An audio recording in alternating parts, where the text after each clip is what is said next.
ಹೇ ಗಣಪತಿ ನಿನ್ನ ಸ್ತುತಿ ಮಾಡುತ್ತೇನು ಸಭಾದಾಗ, ಮತಿ ಕೊಡು ವಿದ್ಯೆಯ ದಯಾ ಘನ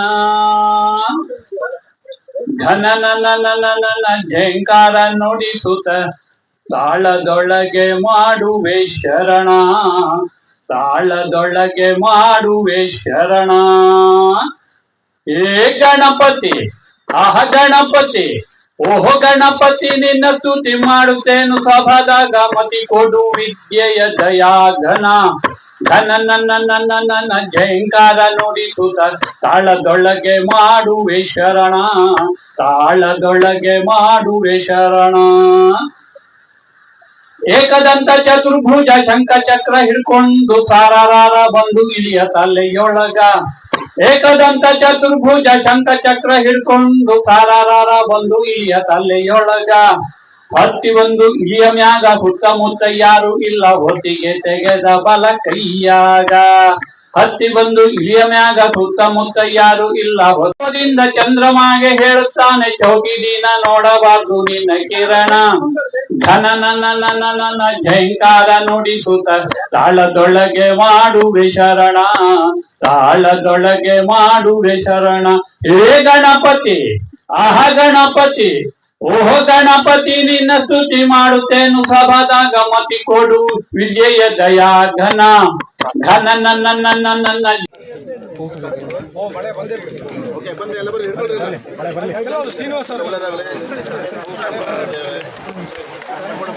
ಸ್ವಲ್ಪ ನಿಲ್ಬಿಡೋಣ, ಇಲ್ಲ ಸ್ವಲ್ಪ ವಿಡಿಯೋ ಮಾಡಿಸ್ಬಿಡ್ರಿ ಎಲ್ಲರೂ.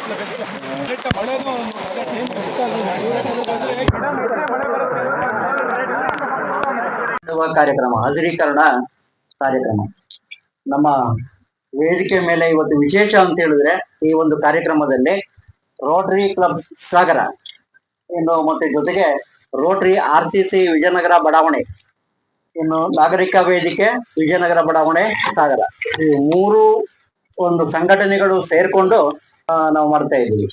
ಈ ಕಾರ್ಯಕ್ರಮ ಈ ಹಿಂದೆನೆ ಮಾಡಬೇಕಾಗಿತ್ತು, ಕಾರಣಾಂತರಗಳಿಂದ ಮತ್ತು ಸ್ವಲ್ಪ ಇದನ್ನು ಉತ್ತಮವಾಗಿ ಮಾಡ್ತಕ್ಕಂಥ ಒಂದು ದೃಷ್ಟಿಯಿಂದ ತಡವಾಗಿದೆ. ಆದ್ರೂ ಕೂಡ ಈ ಗಿಡವನ್ನ ತರ್ತಕ್ಕಂಥ ಒಂದು ನಿಟ್ಟಿನಲ್ಲಿ ಸಾಕಷ್ಟು ಮತ್ತೆ ಕಷ್ಟವನ್ನು ಕೂಡ ನಾವು ಇದು ಮಾಡಿದ್ವಿ. ಅದು ಗಿಡ ಎಲ್ಲ ಖಾಲಿಯಾಗಿತ್ತು ಇಲಾಖೆಯಲ್ಲಿ. ನಾನು ಇವತ್ತಿನ ಕಾರ್ಯಕ್ರಮದ ಉದ್ದೇಶ ಮತ್ತು ನಮ್ಮ ನಾಗರಿಕ ವೇದಿಕೆಯ ಉದ್ದೇಶಗಳನ್ನ ಎರಡು ನಮ್ಮ ಜೀವನದ ಉಸಿರು ಹಸಿರು ಯಾಕೆ ಬೇಕಪ್ಪ ಅಂತ ಹೇಳಿದ್ರೆ, ಪರಿಸರದ ಸಮತೋಲನದಲ್ಲಿ ಜೀವಿಗಳ ಸೃಷ್ಟಿಗೆ, ಜೀವಿಗಳ ಬೆಳವಣಿಗೆಗೆ, ನಮ್ಮೆಲ್ಲರ ದೇಹದ ಬೆಳವಣಿಗೆಗೆ, ನಮ್ಮೆಲ್ಲರ ಆರೋಗ್ಯಕ್ಕೆ, ಜೀವಂತವಾಗಿರ್ಲಿಕ್ಕೆ ಹಸಿರು ಬೇಕೇ ಬೇಕು. ಇವತ್ತು ಏನಾಗಿದೆ ಎಲ್ಲ ಪ್ರಪಂಚದ ಮೇಲೆ, ಭೂಮಿಯ ಮೇಲೆ ಅಂತ ಹೇಳಿದ್ರೆ, ಕಾಡಿನ ಪ್ರಮಾಣ ಕಡಿಮೆ ಆಗ್ತಾ ಇದೆ. ಕಾಡಿನ ಪ್ರಮಾಣ ಕಡಿಮೆನೇ ಇದೆ. ಭೂಮಿ ಮೇಲೆ ನೀರು ಹೆಚ್ಚು ಭಾಗ ಇದೆ, 75% ನೀರಿದೆ.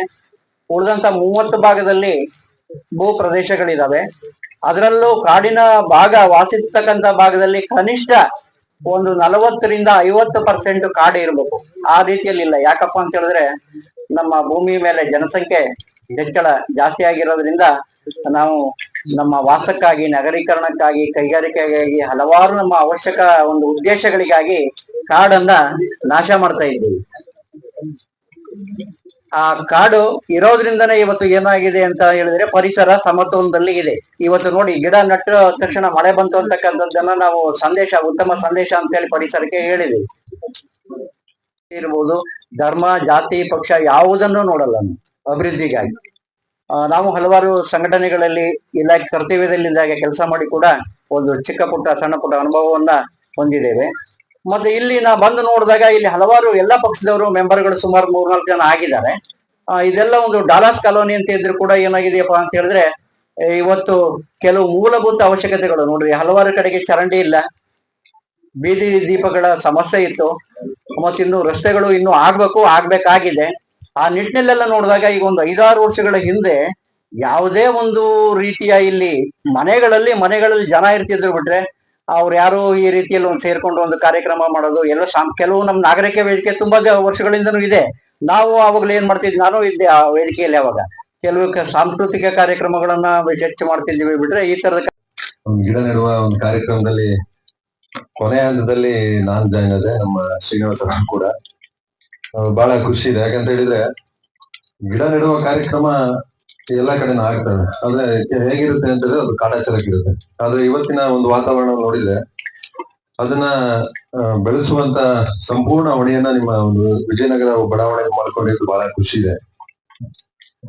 ಗಿಡ ಹೆಂಗೆ ಅಂತ ಹೇಳಿದ್ರೆ ನಾವು ಏನು ಗಿಡ ಬೆಳೆಸ್ತೀವಿ ನಾಳೆ ನಮಗೆ ಅದು ನೆರಳಾಗಿರುತ್ತೆ.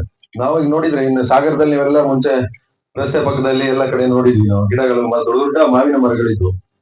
ಆ ಮಾವಿನ ಹಣ್ಣಿನ ರುಚಿಗಳು ಈಗ ನಾವು ಅಂಗಡಿಯಲ್ಲಿ ತಂದು ತಿನ್ನುವಂತ ಹಣ್ಣಿನ ರುಚಿಗಳು ಬಹಳ ವ್ಯತ್ಯಾಸ ಇದೆ.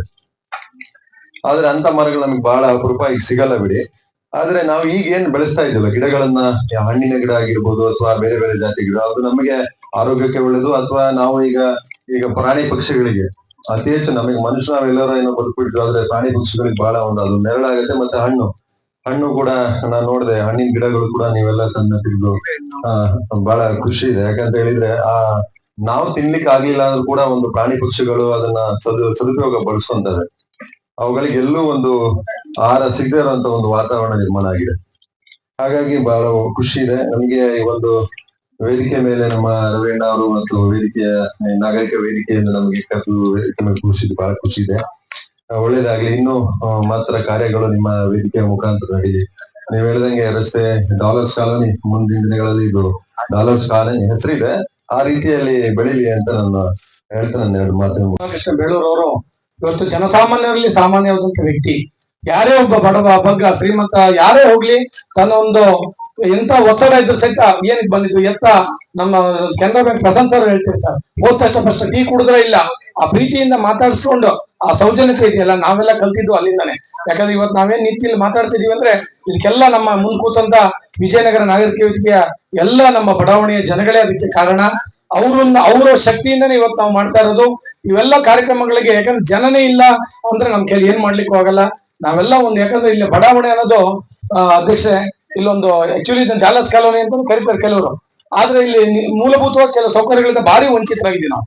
ಈ ಆಕ್ಚುಲಿ 2018-19 ನೂತನ್ ಅವ್ರ ಹತ್ರ ಅವತ್ತಿನ ಅಧ್ಯಕ್ಷರು ಎಲ್ಲರೂ ಹೋಗಿ ಕೇಳ್ಕೊಂಡಾಗ, ಇವತ್ತು ನಾವೇನು ವಿಜಯನಗರ ಬಡಾವಣೆ ಸುತ್ತ ಒಂದು ವಾಕ್ ಮಾಡಿ ಬಂದ್ರೆ ಏನು ನಿಂತಿದೆ ಗಿಡಗಳು, ಅವಕ್ಕೆಲ್ಲ ನಿಜವಾಗ್ಲೂ ನಮ್ಗೆ ನೂತನ್ ಸಾಮಾಜಿಕ ಅರಣ್ಯದ ಡೆಪ್ಯೂಟಿ RF ಆದಂತ ನೂತನ್ ಮತ್ತು ಅವ್ರ ತಂಡನೇ ನಮ್ಗೆ ಕಾರಣ. ಹಾಗಾಗಿ ನಾವೊಂದು ಚಪ್ಪಾಳೆ ಮೂಲಕ ಒಂದು ಅಭಿನಂದನೆ.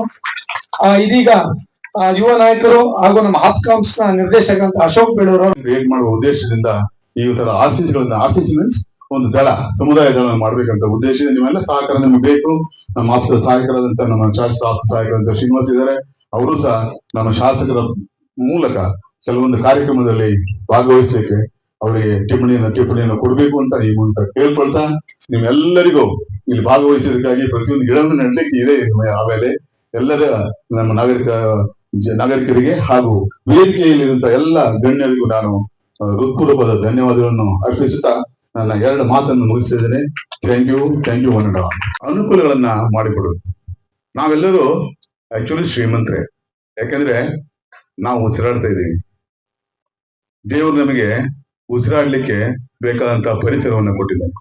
ಇವತ್ತು ನೆಟ್ಟಂತ ಒಂದು ಗಿಡ, ಅದು ಮರವಾಗ್ಬೋದು, ಮುಂದೆ ಅದು ಮುಂದಿನ ಜನರೇಷನ್ ಏನ್ ಬೇಕು ಅದನ್ನ ಕೊಡ್ಬೋದು. ಆದ್ರೆ ಗಿಡ ನೆಡುವ ಉದ್ದೇಶ ಏನು ಅಂತ, ಒಂದು ಗಿಡ ನೆಡುವುದರಿಂದ ನೀವು ನಿಮ್ಮ ಜೀವನದ ಏನು ಇನ್ವೆಸ್ಟ್ಮೆಂಟ್ ಮಾಡ್ತೀರಿ, ಒಂದು ಲೈಫ್ ಅನ್ನೋದು ಅದನ್ನ ನಾವು ಉಸಿರಾಡ್ತಿದ್ದೀವಿ ಪ್ರತಿ ಒಂದು ಸೆಕೆಂಡ್ಗೆ.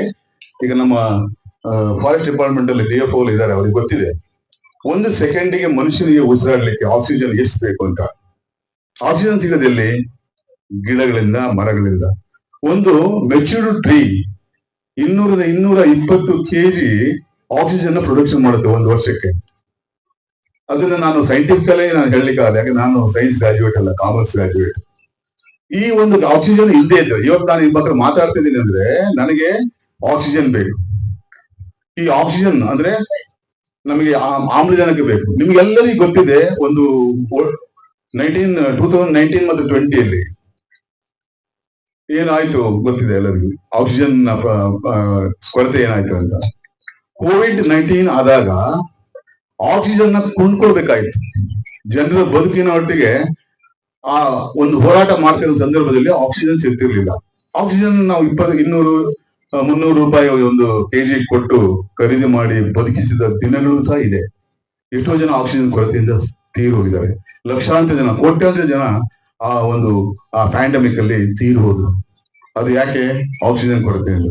ಇಲ್ಲಿ ನಾವು ಒಂದು ಗಿಡ ನೆಟ್ಟಿವಿ ಅಂದ್ರೆ ಒಬ್ಬ ಮನುಷ್ಯನಿಗೆ ಒಂದು ಮೆಚ್ಚುಗೆ ಗಿಡ 3 ತಿಂಗಳಷ್ಟು ಉಸಿರಾಡುವಂತಹ ಒಂದು ಆಕ್ಸಿಜನ್ ಕೊಡುತ್ತೆ. ಅದಕ್ಕೆ ನೀವು ಗಿಡ ನೆಡ್ತಿರೋದು ಈ ಪರಿಸರದ ಅಭಿವೃದ್ಧಿ ಅಥವಾ ಪರಿಸರದ ಗಾಳಿ ಬೆಳಕಿಗಲ್ಲ, ನಿಮ್ಮ ಜೀವನಕ್ಕೆ ಬೇಕಾದಂತ ಮೂಲಭೂತವಾದಂತ ಆಕ್ಸಿಜನ್ ಅಂತ ಪ್ರೊಡಕ್ಷನ್ ಮಾಡ್ಲಿಕ್ಕಾಗಿ. ಆಕ್ಸಿಜನ್ ಬೇಕು. ಆಕ್ಸಿಜನ್ ಇಲ್ಲದೆ ಬದುಕಕ್ಕಾಗಲ್ಲ. ಊಟ ಇಲ್ಲದೆ ನೀವು ಬದುಕಬಹುದು, ಗಾಳಿ ಇಲ್ಲದೆ ಬದುಕಕ್ಕಾಗಲ್ಲ. ಒಂದು ಗಳಿಗೆ ನೀವು ಗಾಳಿ ಫ್ಲೈಟ್ ಅಲ್ಲಿ ಹೋದವರಿಗೆ ಗೊತ್ತಿರುತ್ತೆ. ಅಬೌಟ್ 34,000 ಕಿಲೋಮೀಟರ್ಸ್ ಮೇಲೆ ಹೋದಾಗ ಆಕ್ಸಿಜನ್ ಅನ್ನ ಇರೋದಿಲ್ಲ.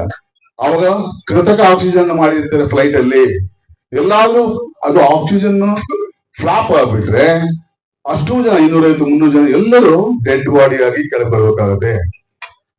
ಅದನ್ನ ನೆನ್ಪಿಟ್ಕೊಳ್ಬೇಕು ನಾವು. ನಮ್ಮ ಒಂದು ರೋಟರಿಯ ಉದ್ದೇಶ ಎಲ್ಲಾ ಜನರು ಈ ಪ್ರಪಂಚದಲ್ಲಿ ಬದುಕಬೇಕಾದಂತ ಪರಿಸರವನ್ನ ಅವರು ಸೃಷ್ಟಿ ಮಾಡ್ಕೊಳ್ಳಿ. ಅವರಿಗೆ ನಾವು ಅರಿವನ್ನು ಮೂಡಿಸುವಂತ ಒಂದು ಕಾರ್ಯಕ್ರಮವನ್ನ ನಾವು ಮಾಡ್ಕೊಡೋಕ್ಕಾಗಿ ನಾವು ಇದನ್ನ ಮಾಡ್ತಾ ಇದ್ದೇವೆ. ಇಲ್ಲಿ ಒಂದೊಂದು ಗಿಡಗಳನ್ನು ಸಹ ಒಬ್ಬೊಬ್ರು ವಹಿಸ್ಕೊಳ್ಬೇಕು. ಒಬ್ಬೊಬ್ರು ಒಂದು ಹೆಸರು ಕೊಡಿ. ಇಲ್ಲ ನಾವು ಈಗ 50 ಗಿಡ 75 ಗಿಡ ಅಲ್ವಾ, 75 ಗಿಡ ನೆಡ್ತಾ ಇದ್ದೀವಿ ಸಹ. ಇಲ್ಲಿಯ ಬಡಾವಣೆ ಎಲ್ಲ ನಮ್ಮ ಸನ್ಮಿತ್ರರು ಇಲ್ಲಿ ಏನಿದ್ದಾರೆ ಅವರೆಲ್ಲರೂ ಒಂದೊಂದು ಗಿಡವನ್ನ ನಿಮ್ಮ ಹೆಸರು ಇಟ್ಕೊಂಡು ಬೇಕಾದ್ರೆ ಬೆಳೆಸಿ. ನಿಮ್ಮ ಕುಟುಂಬ. ನಾವು 20 ವರ್ಷ ಹಿಂದೆ ಗಿಡ ನೆಡಬೇಕಾಗಿತ್ತು. ಯಾಕಂದ್ರೆ ನಾವು ಉಸಿರಾಡಕ್ಕೆ ಇವತ್ತು ನೆಟ್ಟಿಲ್ಲ. ಇವತ್ತು ನೆಡಿ. ಇದರಿಂದ ಮುಂದಿನ ಜನರೇಷನ್ಗಳು, ಮುಂದಿನ ಮಕ್ಕಳುಗಳು ಇಲ್ಲಿ ಓಡಾಡ್ತಾರೆ. ಗಿಡ ಮರ ಬೆಳೆಯುವುದರಿಂದ ಯಾರಿಗೆ ಬರೀ ಮನುಷ್ಯರಿಗೆ ಒಂದೇ ಅಲ್ಲ, ಪ್ರಾಣಿ ಪಕ್ಷಿಗಳಿಗೆ ಆಗುತ್ತೆ. ಆ ಪಕ್ಷಿಗಳು ಅದರಲ್ಲಿ ಅವರವನ್ನು ಸಂಸಾರವನ್ನು ಮಾಡ್ತವೆ. ಅವು ಬೆಳೀತವೆ, ಅಲ್ಲಿ ಹಣ್ಣಿನೂ ಕೊಡ್ತವೆ. ಗಿಡಗಳು ಮರಗಳಾಗಿ ಹಣ್ಣಿನೂ ಕೊಡ್ತವೆ. ಹಣ್ಣಿನಿಂದ ಪಕ್ಷಿಗಳಿಂದ ಸಮೃದ್ಧಿ, ಪರಿಸರ ಇದೆಲ್ಲ ಬರ್ತದೆ. ಒಂದಕ್ಕೊಂದು ಈ ಸೃಷ್ಟಿಯಲ್ಲಿ ಪರಿಸರವನ್ನ ದೇವರು ಯಾವ ತರ ಮಾಡಿಟ್ಟಿದ್ದಾರೆ ಅಂತ ಹೇಳಿದ್ರೆ, ಬದುಕು ನೀನು ಎಲ್ಲರನ್ನೂ ಬದುಕಿಸುವಂತ. ಆದ್ರೆ ನಾನ್ ನೋಡಿದ್ದೀನಿ ಎಷ್ಟೋ ಜನ ಅವ್ರ ಮನೆ ಮುಂದೆ ಮರ ಇದ್ರೆ ಆ ದಾರಿಯಲ್ಲಿ ಕಸ ಆಗದಂತ ಮರವನ್ನೇ ಕಡಿದು ಬಿಡ್ತಾರೆ. ಗುಡಿಸುವಷ್ಟು ಸಹನೆ ಇಲ್ಲ. ಈಗ ನಮ್ಮ ಅಶೋಕಣ್ಣ ಅಲ್ಲಿ ಇದ್ದಾರೆ. ಗಳಲ್ಲಿ ಯಾವ ತರ ರಿಸರ್ಚ್ ಸೆಂಟರ್ ಈಗ ಆಗ್ತಾ ಇದೆ ಅಂದ್ರೆ, ನೀರಿನ ಕ್ಯಾಪ್ಸುಲ್ ಅಂದ್ರೆ ಮುಂದಿನ ದಿನಗಳಲ್ಲಿ ನೀರು ಕಮ್ಮಿ ಆಗತ್ತೆ ಅಂತ ಕ್ಯಾಪ್ಸುಲ್ ಅನ್ನ ರೆಡಿ ಮಾಡ್ತಾ ಇದಾರೆ. ಈಗ ಒಂದ್ ದಿವಸಕ್ಕೆ 4 ಕ್ಯಾಪ್ಸುಲ್. ಈಗ ಹೇಗೆ ಶುಗರ್ BP ಮಾತ್ರೆ ತಗೊಂತೀವೋ ಅಂದ್ರೆ ಅವ್ರು ಅಷ್ಟು ಯೋಚನೆ ಹೋಗಿದೆ ಅಂದ್ರೆ ಮುಂದೆ ಈ ತರ ಬರ್ಬೋದು ಅಂತ ಈಗಲೇ ಅದ ಕ್ಯಾಪ್ಸೂಲ್ ಅನ್ನ ರೆಡಿ ಮಾಡ್ತಾ ಇದ್ದಾರೆ. ಹಾಗೂ ಆಕ್ಸಿಜನ್ ಕಿಟ್. ಈಗ ಶಾಲೆ ಮಕ್ಕಳಿಗೆ ನಾವು ಹೇಗೆ ಸ್ಕೂಲ್ ಬ್ಯಾಗ್ ಕೊಟ್ಟು ಕಳಿಸ್ತೀವೋ ಅದೇ ತರ ನಾಳೆ ಅವ್ರ ಬ್ಯಾಗಿಗೆ ಒಂದು ಸಣ್ಣ ಸಿಲಿಂಡರ್ ಅನ್ನ ಫಿಟ್ ಮಾಡಿ, ಆಕ್ಸಿಜನ್ ಸಿಲಿಂಡರ್ ಅನ್ನ ಫಿಟ್ ಮಾಡುವ ತರ R&D ಸಂಸ್ಥೆಗಳು ಈಗಾಗಲೇ ರಿಸರ್ಚ್ ಮಾಡಿ ಮುಂದುವರೆದ್ಬಿಟ್ಟಿದ್ದಾರೆ. ಅಂದ್ರೆ ಅವಾಗ ಫ್ಯೂಚರ್ ಏನಿದೆ ಅನ್ನೋದು ಕಾಣ್ತಾ ಇದೆ. ಈಗಲೇ ನಾವು ಅದನ್ನ ಅರಿತು ಗಿಡ ನಡೆದೇ ಹೋದ್ರೆ, ನಾವೇನು ನೋಡಿದ್ವಿ ಮುಂಚೆ ಸಾಗರ BH ರಸ್ತೆ ನೋಡ್ಲಿಕ್ಕೆ ಎಷ್ಟು ಚೆನ್ನಾಗಿದೆ, ಇಲ್ಲಿಂದ ಅಲ್ಲಿ ತನಕ ಕಾಣ್ತಾ ಇರ್ಲಿಲ್ಲ. ಈಗ ಒಂದು ದಿಕ್ಕಿಂದ ಒಂದು ದಿಕ್ಕಿಗೆ ಕಾಣುತ್ತೆ. ಮುಂದಿನ ಕಾಲದಲ್ಲಿ ನಮ್ಮ ಮಕ್ಕಳಿಗೆ ಕಾಡ್ ಹೇಗಿತ್ತು ಅನ್ನೋ ನಾವು ಮೊಬೈಲ್ ಅಲ್ಲಿ ತೋರಿಸುವ ಒಂದು ಸಿಚುವೇಶನ್ ಬರುತ್ತೆ. ಹಾಗಾಗಿ ಗಿಡಗಳನ್ನೆಲ್ಲರೂ ನೋಡಿ ಮಾಡಿ ಹಾಗೂ ನಿಮ್ಮ ವಿಜಯನಗರ ಬಡಾವಣೆ ಇದು ಒಂದು ಮಾದರಿಯ ಬಡಾವಣೆ. ನಾನು ಹೇಳ್ತೀನಿ, ಇಲ್ಲಿ ಇರೋರೆಲ್ಲರೂ ಮುಂಚೆ ಈಗ ಅಕ್ಕಪಕ್ಕ ಮನೆಯಲ್ಲಿ ಯಾರಿದ್ದಾರೆ ಅನ್ನೋದು ಗೊತ್ತಿರಲ್ಲ. ಬಟ್ ನಿಮ್ಮ ಬಡಾವಣೆಯಲ್ಲಿ ನಮಗೆ ಈ ತರ ಒಂದು ಕಾರ್ಯಕ್ರಮ ಮಾಡಿದ್ದು ಬಹಳ ಸಂತೋಷ. ಯಾಕಂದ್ರೆ ಇಷ್ಟು ಒಗ್ಗಟ್ಟಾಗಿರುವ ಒಂದು ಬಡಾವಣೆ ಇಲ್ಲ. ಅದಕ್ಕೆ ನಮ್ಮ ರಾಟರಿ ಕ್ಲಬ್ ವತಿಯಿಂದ ಅವರಿಗೆ ಒಂದು ಚಪ್ಪಾಳೆ ಕೊಡಬೇಕು ಅಂತ ನಾನು ಕೇಳ್ಕೊಂತ ಇದ್ದೀನಿ. ಹಾಗೆ ಬಹಳ ಮತ್ತೆ ಇನ್ನೊಂದು ಇದೇ ಇದ್ರೊಳಗೆ ನಮ್ಮ ಶಾಸಕರು ಕೂಡ ಇಲ್ಲೇ ಇದ್ದಾರೆ. ಅವರು ಇವತ್ತು ಅಲ್ಪಸ್ಥಿತಿಯಲ್ಲಿ ಅವರು ಬರ್ಬೇಕಿತ್ತು. ಅವರು ಶಾಸಕರು ಇರ್ಲಿ ಇಲ್ದೆ ಹೋಗ್ಲಿ, ಅವರಿಗೆ ಒಂದು ಜವಾಬ್ದಾರಿ ಅಥವಾ ಅವ್ರಿಗೆ ನಾವು ಒಂದು ವಿಷಯ ತಿಳಿಸಿದ್ರೆ ಅವ್ರು ಯಾವ ಮಟ್ಟಕ್ಕೆ ಅದ್ರಲ್ಲಿ ಇನ್ವಾಲ್ವ್ ಆಗ್ತಾರೆ ಅಂದ್ರೆ, ನಮಗೆ ಏನು ಕೆಲಸಗಳೇ ಇರಲ್ಲ. ಅದೇ ನೋಡಿ ಗಿಡ ವ್ಯವಸ್ಥೆ ಮಾಡಿದ್ರು, ಈಗೇನು ಅಲ್ಲಿ ಬಂದು ಜೋಡಿಸುವ ಕೆಲಸ ಬಿಟ್ರೆ ಬಾಕಿ ಎಲ್ಲದೂ ಅವರು ವ್ಯವಸ್ಥಿತವಾಗಿ ಮಾಡಿದ್ದಾರೆ. ನಾನು ಅಶೋಕ್ ಅವರು ಅದೇ ಮಾತಾಡ್ತಾ ಇದ್ವಿ.